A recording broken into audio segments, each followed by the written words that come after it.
तीसरा क्वेश्चन करते हैं कि महिलाओं को हक, अधिकार, मान, सम्मान, नौकरी संविधान से मिलेगी या हिंदू धर्म शास्त्रों से। जिस तरीके से सांप और नेवला एक साथ नहीं रह सकता, उसी तरीके से एक म्यान में दो तलवारें नहीं रह सकती। अगर आपको संविधान चाहिए तो हिंदू धर्म शास्त्रों को नष्ट करना ही होगा।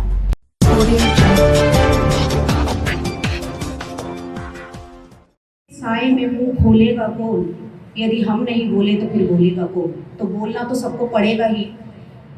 तो आप लोग जानते हो कि आज़ादी को 74 से 75 साल हो गए, लेकिन आज भी SC ST OBC के लोगों को सामाजिक, आर्थिक, राजनीतिक न्याय नहीं मिल रहा।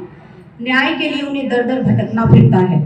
और आप लोग देखते भी होंगे, चाहे वो मनीषा वाल्मीकि का हो, चाहे वो रोहित वेमुला हो या पायल तलविया, और भी तमाम ऐसे केसेस हैं जिसमें आज भी लोगों को न्याय नहीं मिल रहा है, क्योंकि शोषण रुकने का नाम नहीं ले रहा। बहुत सारे लोग ये कहते हैं कि अरे भैया अब नहीं हो रहा ऐसा कुछ, लेकिन मैं ऐसे लोगों से यही कहना चाहती हूँ कि शोषण तो आज भी हो रहा है, लेकिन उसका तरीका बदल गया है। आज द्रोणाचार्य डायरेक्ट एकलव्य से अंगूठा नहीं मांग सकता। आज उन्होंने द्रोणाचार्य स्कूल, कॉलेज, यूनिवर्सिटीज में बिठा दिए ताकि हमारे बच्चों को आगे बढ़ने से रोका जाए। आज भी लोग कहते हैं कि भैया ऐसे इतना छुआछूत नहीं हो रहा, हमको सब कुछ मिल गया है। तो ऐसे लोगों से भी मैं ये कहना चाहती हूँ कि जाओ और जाकर सर्वे करो और पता करो कि कितने हमारे लोगों के अपने बिजनेस है, व्यापार है, उद्योग धंधे हैं, कारखाने हैं, शॉपिंग मॉल है। कितने हमारे लोगों के बच्चे विदेशों में जाकर पढ़ रहे हैं, कितनी हमारे लोगों की सरकारी नौकरियां हैं। तो ये हमको करना पड़ेगा, क्योंकि जो हमको बताया जाता है वो गलत होता है, वो नहीं, सच्चाई नहीं बताई जाती। आज भी जाति को लेकर हमारे लोगों को मारा जाता है, पीटा जाता है, मूंछें रखने पर उनकी हत्याएं कर दी जाती है। यहाँ तक कि छोटे मासूम बच्चों को भी नहीं छोड़ा जा रहा। अगर मटका भी झूले तो भी उनकी हत्या कर दी जाती है। आजाद भारत की ये तस्वीरें हैं। सोचिए, संविधान लागू है तो ये हालात है हमारे। और एक बार कोई इमेजिन करिए, अगर संविधान नहीं था तो क्या हालात हमारे पुरखों के रहे होंगे। क्योंकि मैं अगर सोचती हूँ तो मेरे रोंगटे खड़े हो जाते हैं, क्योंकि जो बदलाव आजादी के बाद आना चाहिए था, सबको समानता और बराबरी का, वो आज तक लोगों को नहीं मिला है। आज भी नहीं मिल रहा है, उनको दर दर भटकना फिर रहा है। वहाँ पर बहुत सारी संख्या में लोग होते हैं और बाबा साहब उनसे कुछ क्वेश्चंस पूछते हैं और उनसे कहते हैं कि नौजवानों, आप मुझे बताइए कि आपको शिक्षा, दीक्षा, चिकित्सा संविधान से मिलेगी या हिंदू धर्म शास्त्रों से। आपको अफसर, अधिकारी, डॉक्टर, इंजीनियर, IAS PCS संविधान से मिलेंगे या हिंदू धर्म शास्त्रों से।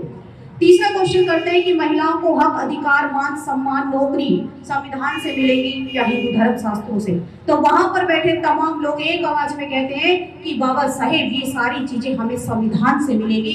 तब बाबा साहेब कहते हैं कि जिस तरीके से अंधेरा और उजाला एक साथ नहीं रह सकता, जिस तरीके से सांप और नेवला एक साथ नहीं रह सकता, उसी तरीके से एक म्यान में दो तलवारें नहीं रह सकती। अगर आपको संविधान चाहिए तो हिंदू धर्म शास्त्रों को नष्ट करना ही होगा। लेकिन क्या हमने वो काम किया?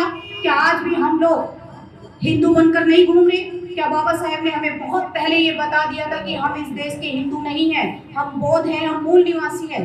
लेकिन आज भी हम लोगों के ऊपर हिंदू बनने का नशा चढ़ा हुआ है। जिनके ऊपर हिंदू बनने का नशा चढ़ा हुआ है, एक बार उठाकर मनुस्मृति पढ़ ले, क्योंकि वो लोग बहुत बड़ी गलतफहमी में हैं। ना हम हिंदू थे और ना ही कभी हो सकते हैं। तो ये हमको पढ़ना पड़ेगा, ये हमको समझना पड़ेगा, क्योंकि आज भी इस देश में संविधान के माध्यम से ये सरकार नहीं चलाई जा रही। क्योंकि जिस दिन इस देश में संविधान लागू हो गया, उस दिन इस देश की तमाम वो समस्याएं, चाहे गरीबी हो, भ्रष्टाचार हो, बेरोजगारी हो, तमाम वो समस्याएं खुद ब खुद खत्म हो जाएंगी। लेकिन आज भी इस देश में संविधान लागू नहीं है। अभी सर ने प्रोग्राम का आयोजन किया, क्या यहाँ पे सिर्फ इतने ही लोगों को इन्वाइट किया? मुझे नहीं लगता। और सबसे बड़ी कमी देखिए आप महिलाओं की। हम कहते हैं कि हमें संविधान बचाना है, संविधान बचाने के लिए हमको आगे आना चाहिए, लेकिन कहाँ से संविधान बचेगा? क्योंकि हमें तो संविधान की ABCD भी नहीं पता, महिलाओं को कुछ नहीं पता। आज भी वो घर की चार दीवारी तक सीमित होकर रह गई है। अरे इससे बाहर की भी दुनिया बहुत बड़ी है। हम ऐसे प्रोग्रामों में अपनी समाज की बहन बेटियों को नहीं लाते, अपनी पत्नियों को नहीं लेकर जाते, तो फिर कहाँ से महिलाएं जागरूक होगी? और फिर दोष देते हैं महिलाओं को। तो बिना महिलाओं के चाहे कोई भी मिशन हो वो पूरा नहीं हो सकता, मुझे ऐसा लगता है। क्योंकि बाबा साहेब ने जितने भी आंदोलन किए, उन सभी आंदोलनों में आप देख सकते हो कि महिलाओं की भागीदारी रही है। और महिलाओं ने सबसे ज्यादा विश्वास बाबा साहेब ने महिलाओं पर ही किया था, क्योंकि उन्होंने कहा था कि मैं किसी भी समाज की तरक्की का अनुमान उस वर्ग की महिलाओं से करता हूँ। क्योंकि महिलाएं अगर बदलेंगी तो परिवार बदलेगा, परिवार बदलेगा तो समाज बदलेगा, और समाज बदलेगा तो बदलेगा देश। फिर हम क्यों अपनी बहन बेटियों को लेकर नहीं आते ऐसे प्रोग्रामों में? अत्याचार आज भी हो रहा है, भले ही आज हम ये सोचे कि इनके साथ हो रहा है, लेकिन नंबर सबका आएगा। लेकिन जब हमारे बच्चे अपने महापुरुषों को पढ़ लेते हैं तो उनके अंदर कॉन्फिडेंस आ जाता है, वो मुंह तोड़ जवाब दे सकते हैं, वो आंख में आंख डालकर उनसे सवाल करते हैं। लेकिन जब हमारे बच्चों को कुछ पता ही नहीं होगा, वो जान ही नहीं पाएंगे, तो वो कैसे दूसरों के सामने सवाल कर पाएंगे? इस देश के प्रधानमंत्री मिस्टर मोदी ने एक बार कहा था कि भारत का जो संविधान है वो एक पवित्र ग्रंथ है, लेकिन इसी पवित्र ग्रंथ को 2018 में जलाने का प्रयास किया गया, आप सभी लोग जानते हैं। और वो जो मनु आदि लोग थे वो क्या कह रहे थे कि संविधान मुर्दाबाद, संविधान को हटाओ, आरक्षण खत्म करो, इस तरीके की बातें बोले थे। क्योंकि बाबा साहेब तो बहुत पहले से जानते थे कि ये संविधान में दखल अंदाजी जरूर करेंगे, क्योंकि वो संविधान समानता की बात करता है, बराबरी की बात करता है, इक्वलिटी की बात करता है कि आज एक मोची का बच्चा भी डॉक्टर बन रहा है, आज एक चपरासी का बच्चा भी आईएएस बन रहा है, आज एक रिक्शा चलाने वाले का बच्चा भी डॉक्टर, इंजीनियर, आईएएस, पीसीएस बन सकता है, वो संविधान के माध्यम से। और ये लोग आरक्षण का विरोध करते हैं। अरे 5000 साल से तो आरक्षण इन्हीं के पास था, हमारे पास तो आरक्षण आजादी के बाद हम लोगों को मिलना शुरू हुआ, और ओबीसी वालों को तो आजादी के 40 साल बाद वो भी आधा अधूरा उनको आरक्षण मिलना शुरू हुआ। तो आरक्षण लेके बैठे हैं सबसे ज्यादा ये, और आरक्षण का विरोध कर रहे हैं। तो हमको समझना होगा ये सारी बातें, क्योंकि जब तक हम नहीं समझेंगे हम दूसरों को बता भी नहीं पाएंगे। संविधान ही है जिसकी वजह से आज हम यहाँ तक पहुंचे हैं, संविधान ही है कि आज उसी की बदौलत आज हम इंसान कहलाए जा रहे हैं, नहीं तो इस देश में हमें इंसान कहलाने का भी हक नहीं था। बाबा साहेब ने कहा था तुम्हें अपनी जान की बाजी लगाकर इस संविधान की रक्षा करनी होगी, क्योंकि मैंने तुम्हारी मुक्ति के मंत्र इस संविधान में लिख दिए हैं। तो संविधान को बचाएंगे हम कैसे? जब हम उनके अधिकारों को जानेंगे, जब हम उसकी ताकत को जानेंगे कि संविधान में बाबा साहेब हमारे लिए करके क्या गए हैं, तभी हम उसको बचाने के लिए बाहर निकलेंगे। अदरवाइज मुझे नहीं लगता कि लोग बाहर निकलेंगे। तो ये हम सबकी जिम्मेदारी बनती है कि कोई भी व्यक्ति अगर जागरूक हो जाता है, उसकी जिम्मेदारी बनती है आगे और लोगों को बताने की, और लोगों को जागरूक करने की। क्योंकि बाबा साहेब के संविधान ही है वो एक ऐसा विधान है जिसकी वजह से करोड़ों लोग मान सम्मान और स्वाभिमान का जीवन जी रहे हैं। अगर मैं कुछ ही आर्टिकल पर चर्चा करूं, क्योंकि सभी बताना पॉसिबल नहीं होगा, कि आर्टिकल 13 में बाबा साहेब ने एक ही आर्टिकल से मनुस्मृति को शून्य घोषित कर दिया।